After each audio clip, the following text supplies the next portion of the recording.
Hey guys, what's up? I am Leo with DealSim.us and today I want to do my full and honest review of this BLU Pure XL phone, this dual SIM phone. I've used it for about 3 weeks now and I figured out most things about it. I will tell you everything in this lengthy review, so prepare to spend some time watching it if you would like. I will tell you 10 things I love about this phone as well as 5 things I hate about it. So yeah, this phone is not perfect, but it is pretty good. And if you'd like to buy it after watching this review, or you'll compare some things, there is a link in the description below to the Amazon listing. This phone costs $350 on Amazon, free shipping. And I will ask you one thing, please subscribe to my channel. This tells me that I'm doing a good job and motivates me to create more great reviews for you. So without further ado, let's go and watch this review. Alright, so I want to begin my review by talking about the battery on this phone.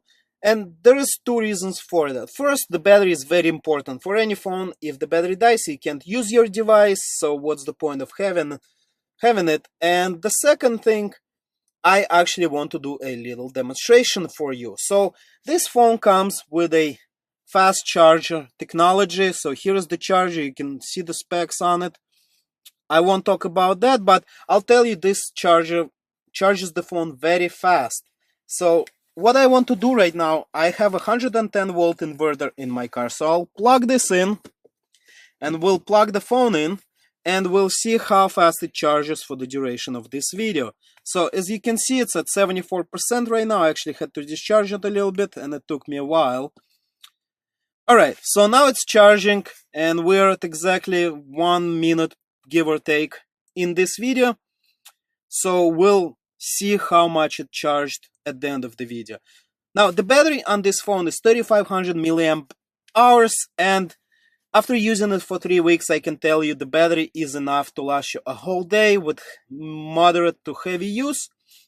I also use the Wi-Fi hotspot a lot to connect my computer on the go, as well as checking my email and doing all kinds of things online throughout the day. And I'm actually pretty obsessive about it, so I pull my phone out all the time.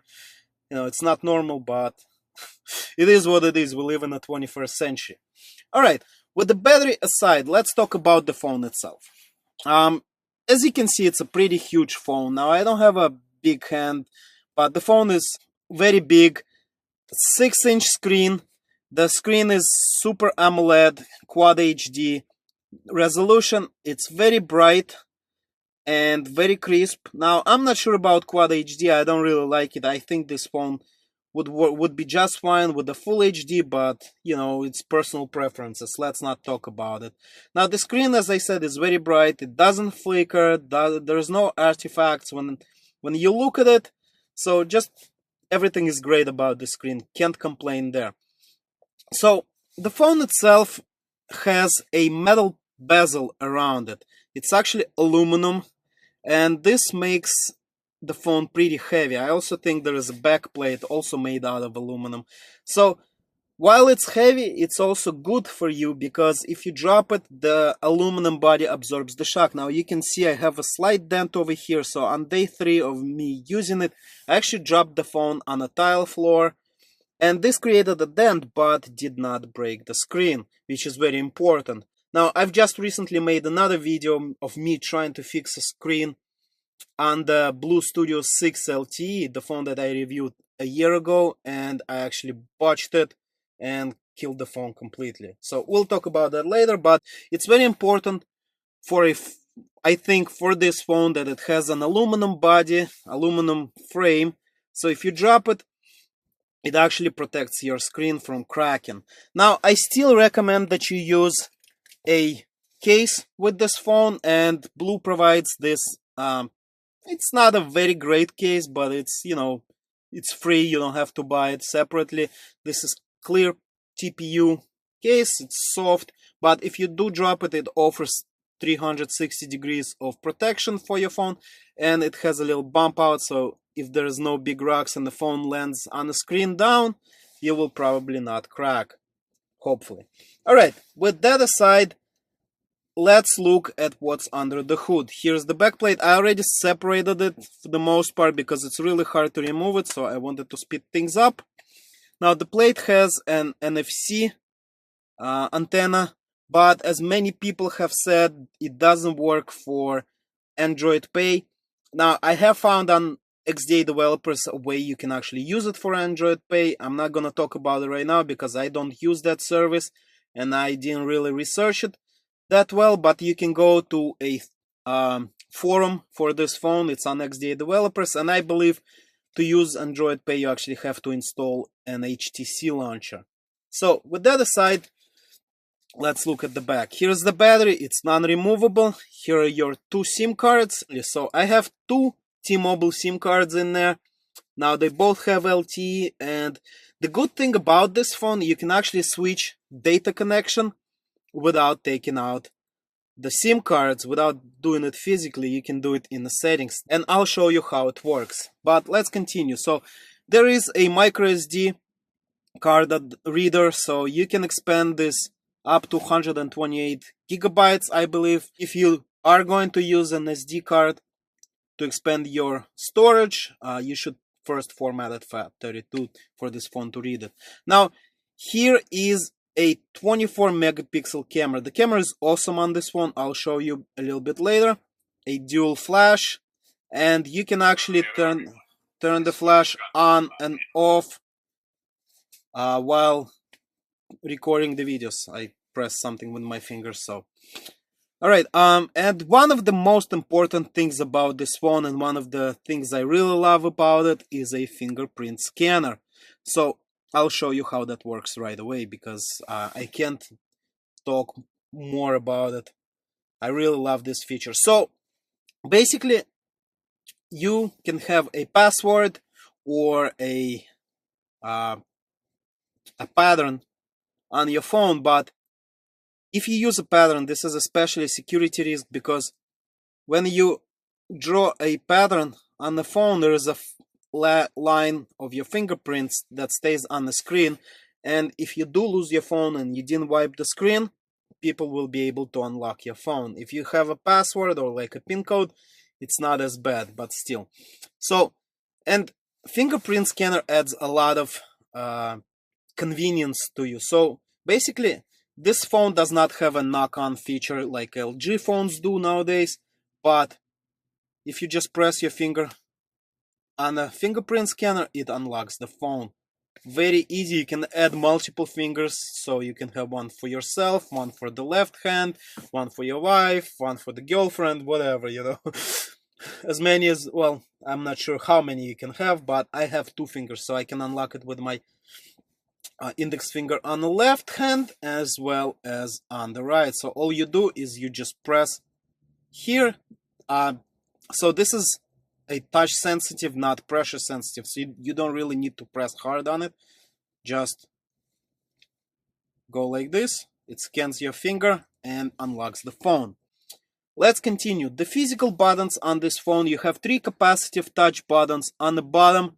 They're very hard to see, so let me turn off the screen to make it a little better. So the back button on the right hand side, and I really commend BLU and the manufacturer of this phone, G&E, for actually placing the back button on the right, because most people are right-handed, so it's very inconvenient to try to reach the back button if it's on the left side. Now if you're left-handed, then you know, too bad, I guess. Anyway, you also have your home button and your multitasking button here. One thing about these buttons, actually, they're not very sensitive, and when you press them, you need to be precisely on the button. If you go off by a quarter inch to the side, because you can't see them, you know, like I always tend to press slightly off, and it doesn't always work. So, like, let's go into app drawer, and I'll try to press a home button. So see, it doesn't work right away, so you need to be exactly on the button. There isn't a lot of room for play here. So that's what I found out about the buttons. Okay, on the side you have your dedicated camera button. So what you need to do is press and hold it for 3 seconds, and the camera app will appear. Now, I've preloaded an HTC camera app on this phone because I don't really like the stock camera app, but we'll talk about it on a different occasion. I actually made a separate video about it. Now you can see I was trying to press a home button. But if you don't use a secondary camera app, it will load your stock camera app.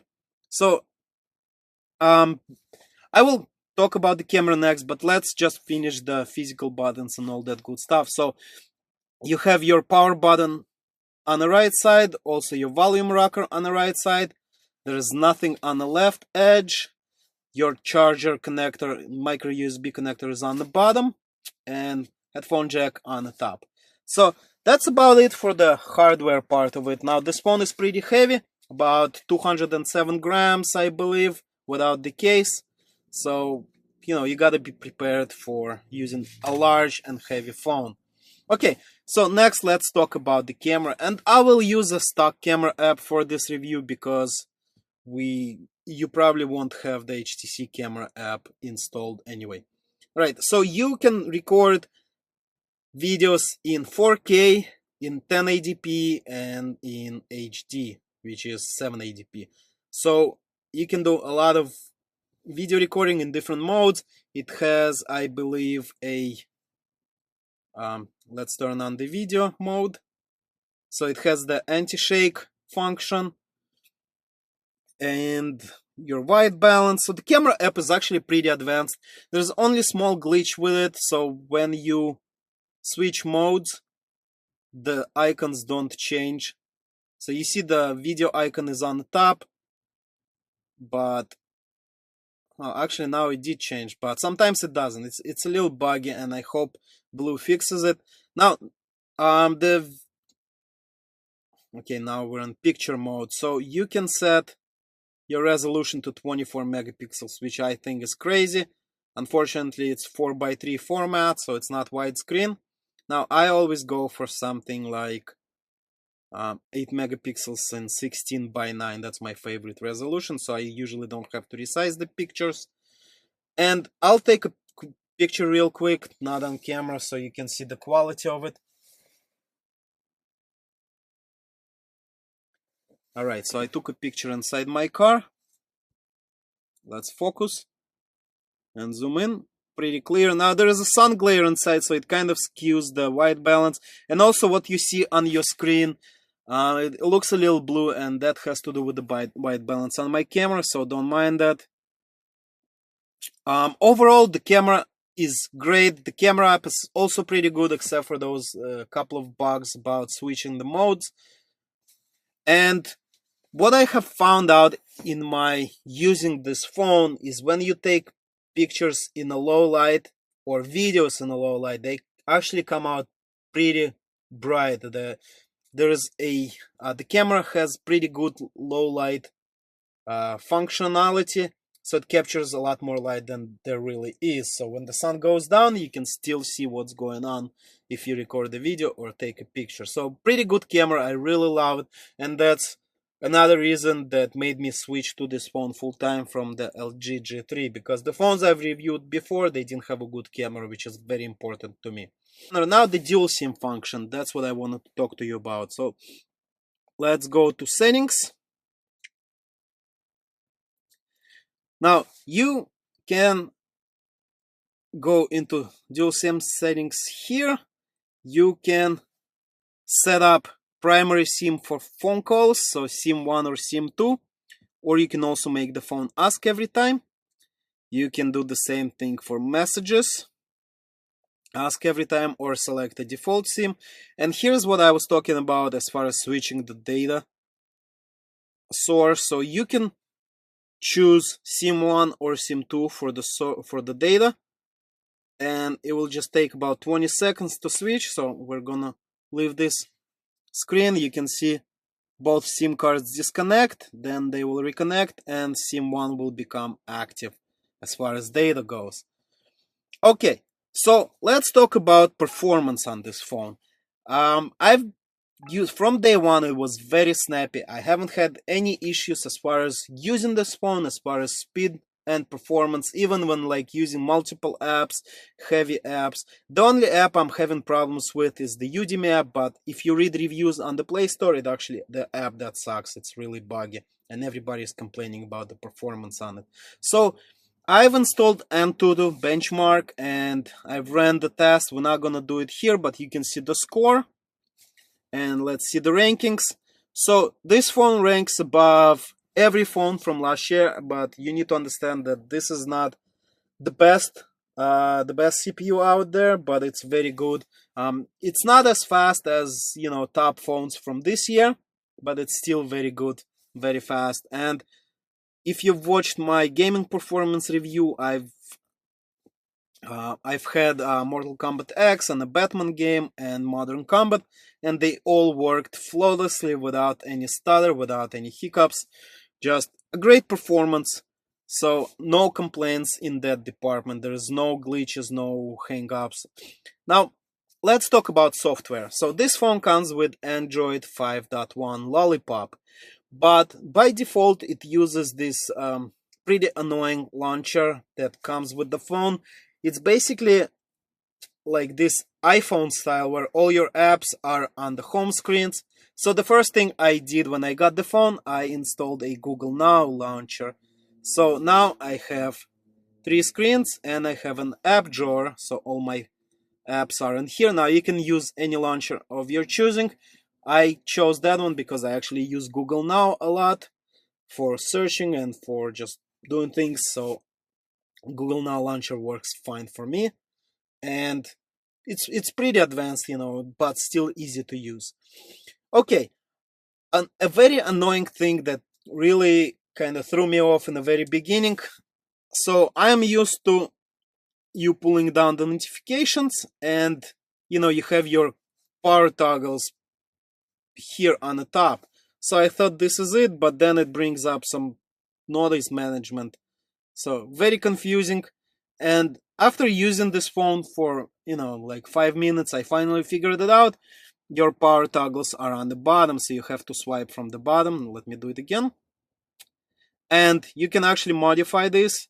If you press these 3 dots here, then a full menu comes up, and you can drag this around. Just press and drag, but I'm not gonna do that. I already set it up the way I like. The only thing I'm missing here is actually a Wi-Fi hotspot button, so I actually had to install Power Toggles app from the Play Store.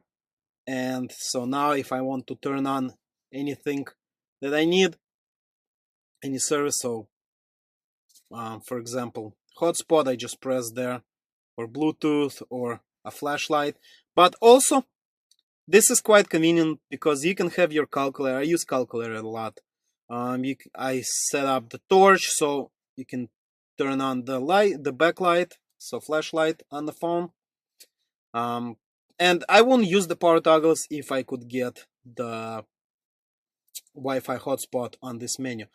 Another thing you can do in the settings is when you're on the lock screen and you have a screen lock, say password or PIN, you can still pull up this menu even on the lock screen. So for example, if you need to turn on your flashlight quick without unlocking the phone, it's very easy.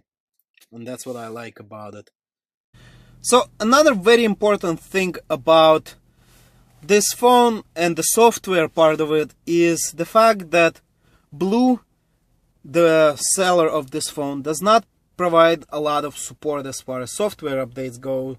And you can see this if you go to a BLU development community on Google+. You'll see that people requesting updates, people are asking for root, for ROMs, but there is not much support from BLU, the seller of this phone, and they're known not to provide software updates. So if you buy this phone, you'll probably be stuck with the Android version that came with it.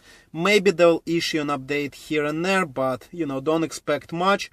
And for the most part, don't expect Marshmallow Android 6.0. So that's what I want to know, you to know about the software part. Also, There's still no root for this phone. Hopefully it will be done soon. The guys are hard at work on XDA developers, and I'm actually part of the bounty. So I pledged $50 for them to, come up with root for this phone, but so far nothing. I would really love to see that, but we'll have to wait. So let's move on to data speed on this phone. So the place we're located right now, it's not the best as far as data speed, but let's do a quick speed test so you can see. But I'll also show you my previous speed test so you can understand how fast it can go if you're in a good reception and high speed area. So right now I'm on LT, and for some reason it's pretty crappy here.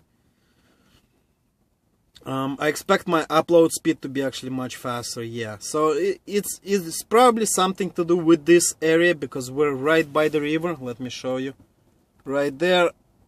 And I've noticed that water, I don't know, maybe it reflects the cell signal, but when I'm by the river in Boston, be it here or in other parts of Boston, there is a Charles River going through the city, I always get poor reception, and this is both AT&T and T-Mobile. Okay, so if we go to history of my tests, let me show you. So here I was able to get 46 megabits down, almost 47. But the best result I was able to get in Boston was 76 megabits down. Another important thing I want you to know is, if you're on T-Mobile, this phone does not have band 12. So the reception in buildings or in rural areas, even if there is LTE towers from T-Mobile that operate on band 12, you will not get that signal. So if you're in a building, it has a pretty poor reception.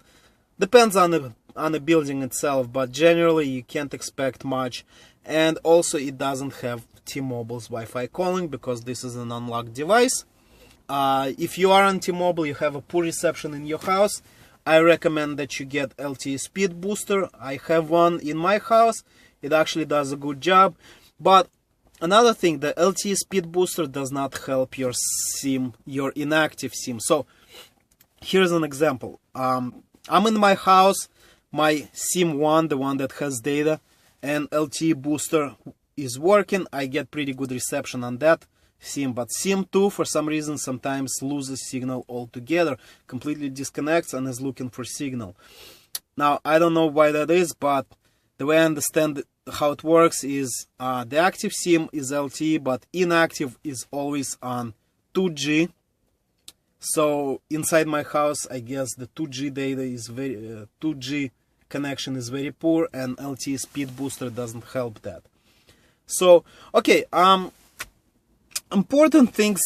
This is a phone after all, so let's talk about the phone functionality. Now, this earpiece, whatever, when you talk on it, the sound quality is exceptional. I can't complain at all. It sounds great. It's loud. Sometimes I even have to lower the volume. Now, the call quality is generally great, unless you're in a poor reception area, or as I said, if you're inside the building and somebody calls you on a second SIM, you might be able to lose that call. Alright guys, so now I want to talk about 10 things that I like about this phone, as well as 5 things that I hate about it. So, number one thing that I love about this phone is the screen size and the screen brightness.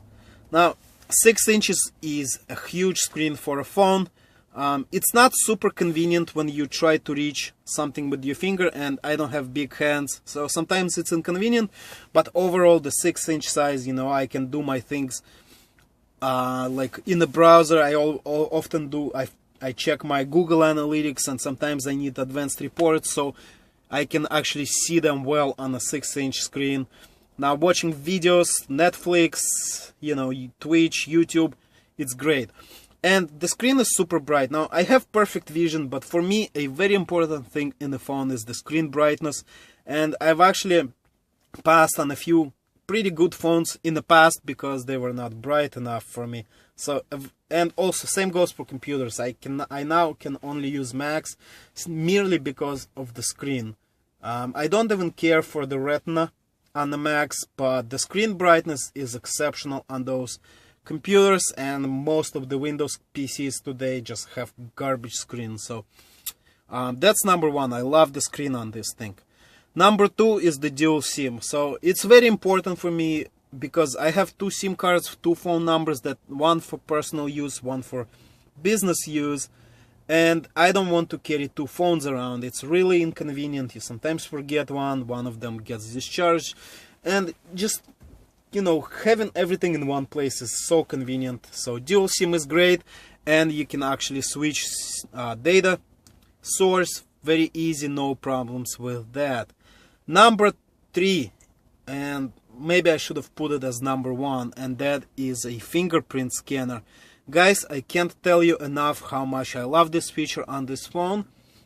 I actually tried my brother's iPhone 5S, and his fingerprint scanner doesn't work as well as like their Touch ID. It works pretty horribly compared to this guy. All you do is just place a finger, it unlocks the phone. Super convenient. Number four in my 10 best list is the camera. So I absolutely love the camera in this phone.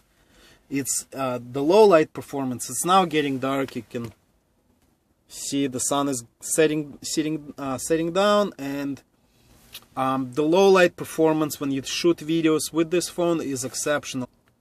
Okay, so here is a video that I took, and it was pretty dark outside, like the sun was already below the horizon, and you can see the video is pretty bright. Now, because of my camera white balance, this may come off as, you know, slightly not good, but what I see with my eyes is the video is very crisp and very bright. And I'll actually upload this clip on YouTube so you can see the quality of the video when the sun is getting down. So yeah, the camera is exceptional. Alright, let's move on. Number 5 on my list is the dedicated camera button. So when you're in lock screen mode, most Lollipop phones now do not have this feature where you can slide the camera from the side. For some reason, I don't know what it is with Android Lollipop. So this is very convenient. You just press and hold the power button and the camera app pops out. Very convenient, very good. Number 7, I believe it is the fast charger. So as you can see, we've watched this video for about, I've been making this video, it's about 25-30 minutes long now, and you know, under half hour, and we've got more than 20% of the battery, and this is all while I'm using the phone. So if you just leave your phone on the table, screen off, it will pretty much charge more than 1% per minute. So fast charger is awesome. Number 7, something I forgot to mention in the review, and this is very important. So this phone comes with 64 gigabytes of storage, and I can't stress enough how important that is. Now, my LG G3 has 32 gigs. I thought it was great in the beginning, but then I started recording videos, boom, boom, boom, I'm out of space. I have to move stuff to SD card, and eventually I filled up my 64 SD card, and like I couldn't use the phone anymore. I couldn't install apps, I couldn't make any more videos or pictures, and I do make a lot of pictures and videos with the phone. So 64 gigs of storage is super great. I'll show you, and most of it is actually available to you right away. So right there, and you can see I still have 33 gigabytes available. Now I record 4K videos with this, take a lot of pictures. I have a bunch of big games, you know, large files, and still I have lots of storage. So it's great that they put 64 gigabytes of storage out of the box. You know, it's not an upgrade. Like, there is no version with 16 gigs. Just awesome. So number 8 on my list is the fact that this phone costs only $350. Now, I buy my phones with my own money for these reviews, guys. The BLU didn't provide this phone for me, so this is not an advertisement for them. I paid my own money for this, and $350, while it is a lot of money, for the phone of this caliber, it's actually very inexpensive. So the only thing that compares is OnePlus 2, same price range and about the same quality, but I've seen my friend with OnePlus 1 where we both had T-Mobile. I had full LTE connection, he had nothing, he had no signal at all. So I am afraid that OnePlus 2 will have the same problem, and I'm not risking it right now. Maybe I will get it and review it for you, but back to the price. This is an exceptional price point for a high-end device. Anything from other manufacturers like Samsung, LG, you know, all those guys. I'm not even talking about iPhones, because to get a comparable iPhone you have to pay $750 at least. And as far as storage, if you start upgrading storage, you're at $1,000 for a 128 gig iPhone 6s Plus. So just exceptional price point for a very great device. Number 9 is the fact that with this phone you get a lot of great accessories. You get a TPU case, so you don't have to go and buy it. You also get a smart cover case. Actually, it's not that smart, there's not a lot of functionality with it, but if you do like it, it's there. And since this is an AMOLED screen, when you close the smart cover, if you will see like a little window there and with the clock, but most of the screen will be still powered off. That's a technology that has to do with Super AMOLED displays. I'm not personally a favorite of smart covers, I dislike them in fact, but for those who do use them, it's great. You don't have to buy it, and the smart cover also has an NFC antenna in it. You also you get headphones. I commend BLU for including all those things with their phone, so when you buy it you don't have to go and get those things separately, because when you get this, you get that, you get a couple of more things, and then you spend $50 to $75 more on top of the phone purchase price. Number 10 on my list is the fact that this phone has a metal aluminum frame. So not only looks good and looks classy and all of that, it actually protects your phone. I've talked about this in the beginning of my review, but if you drop your phone and it has a plastic case, there is a very good chance that you'll crack screen. And I'll actually link a video below to my trying to fix a screen on a BLU Studio 6 LTE. So that thing dropped and the screen cracked, and that was the end of the phone. But here the aluminum frame makes the phone very sturdy, and if you do drop it, it actually protects your phone. Now if you drop it screen down, it will probably die, but as you've seen, I have made a dent in the aluminum right there, but the phone is still intact.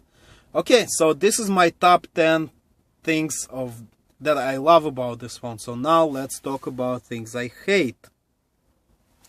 So number 1 thing that I hate about this phone is the capacitive touch buttons on the bottom. I would really love to have the software buttons on screen, but without root you cannot do this, and the capacitive touch buttons are not always very sensitive. It's hard to reach them, especially in the dark, because they're not backlit. Okay, number 2 thing that I hate is the camera button. While I love it, sometimes it doesn't work. So you can press it for like 3-5 seconds, sometimes it will not power on. Number 3 that I hate is the stock camera app. That's why I had to get an HTC camera app, but it's not perfect because it's hard to find the videos and pictures that you take with it once you do it.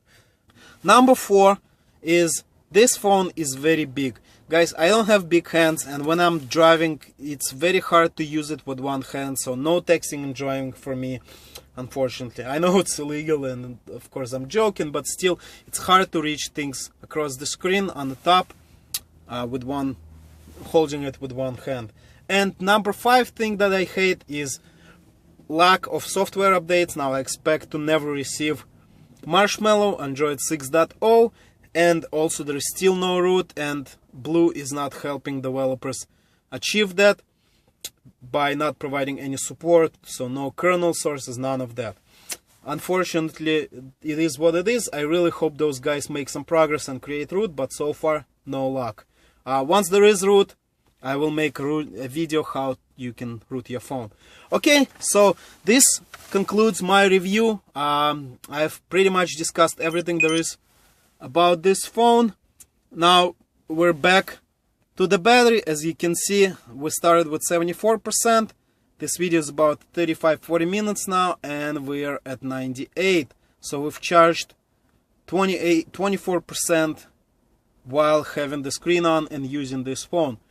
Overall, my impressions with this phone, I really love it, guys. I am sticking with it for a very long time now. I will probably get OnePlus 2 just to review it, and I'll probably sell it on Amazon or like Craigslist after I'm done with it. But I'll keep this phone. I love it. And I hope you love it too. And if you are planning to get it, once again, there is a link in the description below. $350 on Amazon. And, you know, please, I ask you to leave to tell me what you like and dislike about this review. I know it's very long. You probably never got to this point. Well, if you are watching this, you got to this point, but most of you never will. But it's important for me to know what you think about my reviews, so I can do better job doing what I do, reviewing dual SIM phones. So please comment in the description what you like and dislike, what I've missed. Please like this video if you enjoyed it. Subscribe to my channel, of course, so you will see more great dual SIM phone reviews. Alright, thanks for watching, and I will link related videos in the description below as well, like the gaming performance of this phone, the camera app functionality, the unboxing video, so you can see all the content of this phone, what came in the box, and so on and so forth. Thanks for watching, and I'll see you in the next one. Peace.